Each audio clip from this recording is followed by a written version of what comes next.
Sa mga balita sa labas ng bansa, patuloy ang malawakang anti-drug raid sa Brazil at bilang ng mga nasawi, higit 100 na. Samantala, US President Donald Trump pinarangalan ng South Korea dahil sa pagiging peacemaker. Si Joshua Garcia sa sentro ng balita.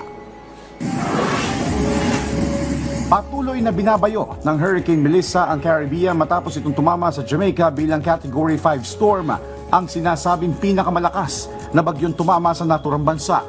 Batay sa ulat ng kanilang weather station agency, aabot sa 295 km per hour ang dala nitong hangin.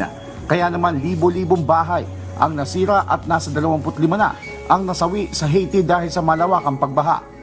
Halos 77% naman ng isla ang nawalan ng kuryente habang nagpapatuloy ang relief at rescue operation sa lugar.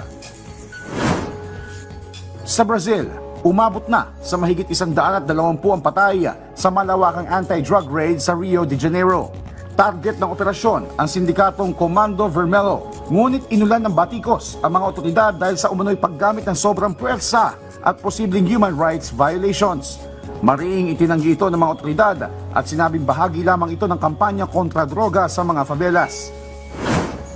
Sa South Korea, tinanggap ni US President Donald Trump ang Grand Order of Mugunghwa, ang pinakamataas na parangal na ibinibigay ng Korean government. Ito ay kasabay ng pagbisita ni Trump sa kanilang bansa.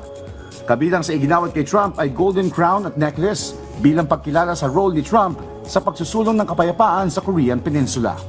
Joshua Garcia para sa Pambansang TV sa Bagong Pilipinas.